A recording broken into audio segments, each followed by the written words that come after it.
C'est un procès glaçant qui reprend aujourd'hui, celui de Joël Le Squarnec, chirurgien pédocriminel de 70 ans. Il est mis en examen pour viol et agression sexuelle sur 312 enfants.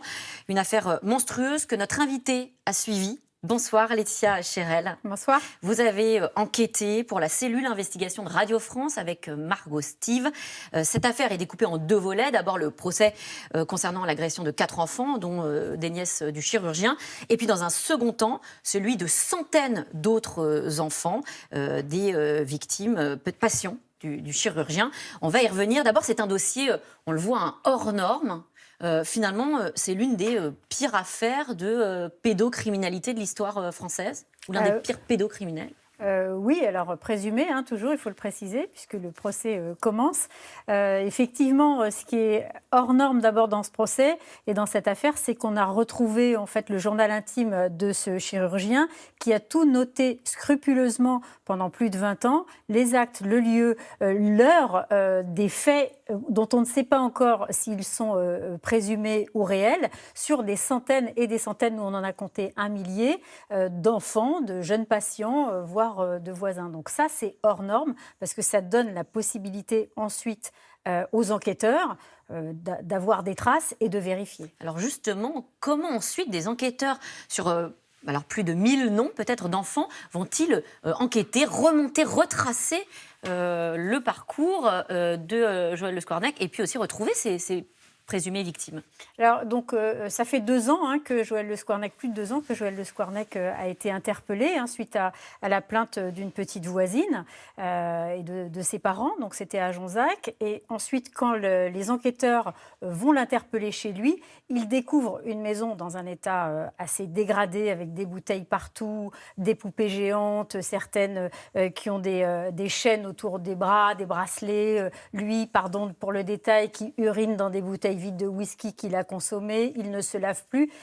Voilà, c'est l'état dans lequel il le trouve. Et il découvre aussi donc, son fameux journal intime. Des petits carnets. Qui revêt plusieurs formes, des carnets et aussi des documents numériques sur lesquels il a consigné toute sa vie sexuelle, si je puis dire. Donc à partir de là, il y a le premier volet, parce que lui reconnaît les faits sur la petite voisine, il reconnaît les agressions, enfin l'agression sexuelle, mais pas le viol sur la petite voisine. Et ensuite, il parle de ses penchants pour les jeunes enfants, sur 2 jeunes nièces, et puis une autre voisine et une patiente. Donc ça constitue le premier volet, donc sur 4 anciennes mineures, dont le procès se déroule aujourd'hui, jusqu'à jeudi. Et l'autre affaire, qui est encore en cours d'instruction, qui là concerne, vous l'avez dit, 312 personnes qui étaient à l'époque âgées de 2 à un peu plus de 18 ans. La majorité avait moins de 15 ans. On a même retrouvé, nous, des faits relatés sur des enfants de moins de 2 ans. Et donc là, les enquêteurs, ça a été un travail de fourmi. On voyait justement la carte, oui. Ça se passe surtout dans l'ouest de la France, avec différentes régions, donc qui sont les différents hôpitaux où a été muté Absolument. Joël Le Squarnec. Donc en plus, il faut, j'imagine, ça rend encore plus fastidieux le travail des enquêteurs. Oui, parce que là, il faut que dans chacun des 4 hôpitaux où il a travaillé, c'est-à-dire Loches, Vannes, Quimperlé et Jonzac. Les enquêteurs ont donc été recherchés dans les registres de ces 4 hôpitaux les noms des petits patients dont il avait noté le prénom et parfois le nom. Ensuite, il a fallu aussi qu'ils retrouvent leurs coordonnées pour leur demander s'ils avaient des comptes rendus de leur opération, pour vérifier s'ils avaient bien été opérés de ce dont parle le chirurgien dans son journal intime, s'ils étaient bien là. Donc c'est un travail colossal qui a été mené. Et donc, tous les patients n'avaient pas forcément leur compte-rendu. Ça a été énorme. Et justement, des victimes en plus, qui à l'époque des faits, vous l'avez dit, la plupart étaient mineures, certaines toutes jeunes. Beaucoup d'entre elles découvrent après coup qu'elles ont subi ces agressions ou ces viols. C'est le cas d'Amélie. Elle avait 9 ans en 91 quand elle est opérée. Écoutez-la. Et j'ai du mal à expliquer ce qui s'est passé dans ma tête. Je sais juste qu'à partir de cette opération-là, j'ai développé des peurs, des angoisses, des phobies. Et on savait tous qu'il s'était passé quelque chose. On pensait que ce chirurgien m'avait mal piqué, m'avait fait mal. C'est vrai que ça expliquait plein de choses. Donc après l'horreur, effectivement, il y a eu une période où je me suis dit que que bah oui, j'étais pas la chochotte que tout le monde disait. C'est saisissant, c'est glaçant. Si vous l'avez rencontré, hein, Ouais. Amélie, c'est un choc terrible pour ces victimes. Alors, c'est à la fois un choc parce que la quasi-totalité des victimes n'ont pas de souvenirs directs.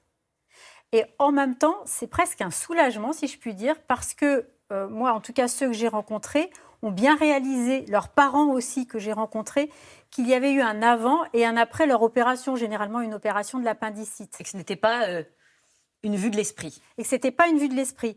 Mais il y en a, Amélie notamment, elle est devenue anorexique. Guillaume, c'est un prénom d'emprunt que j'ai rencontré. Lui, du jour au lendemain, il n'a plus réussi à appeler sa mère maman. Pourquoi ? Parce qu'il lui en voulait, parce qu'elle s'était laissée convaincre par Joël Le Squarnec qu'il fallait qu'il reste une nuit de plus hospitalisé, alors que lui venait déjà d'être agressé par le chirurgien et qui lui disait « Maman, maman, reste avec moi ». Mais elle n'a pas compris. Elle a dit bah, « Écoute, tu vas rester, tu as 11 ans ». Et pendant 13 ans, jusqu'à ce qu'il apprenne par les gendarmes qu'il était sur les fameux fichiers du chirurgien, là, il a appris ce qui lui était arrivé.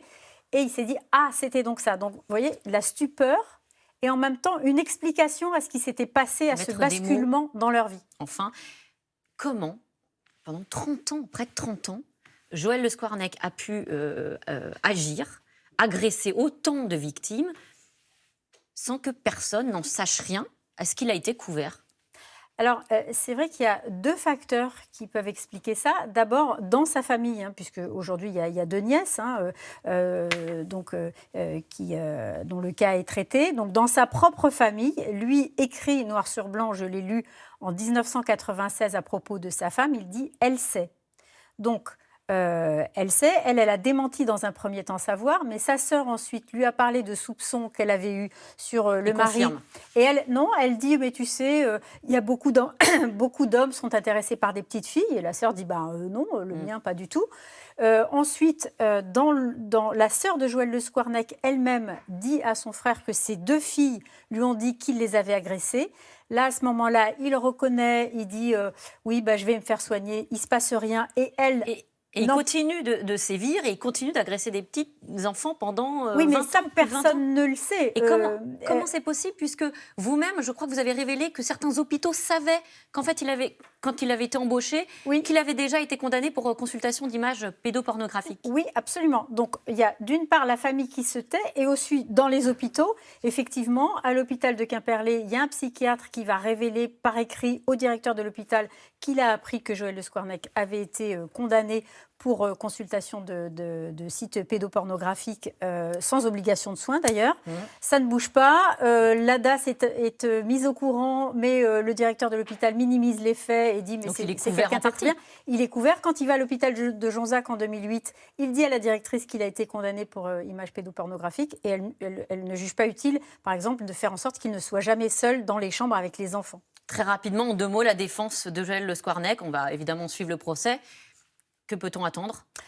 La défense, c'est clair. Lui, il reconnaît donc des agressions sexuelles, il réfute les viols et sur le fait de ces carnets, il dit ce n'est que du fantasme, on ne peut pas se fier là-dessus. Eh bien, merci. Merci Laetitia Chérel. Je rappelle que vous faites partie de la cellule investigation de Radio France. Tout de suite, C'est dans l'air, qui est intitulée ce soir « L'état de crise permanent ». Bonne émission à vous.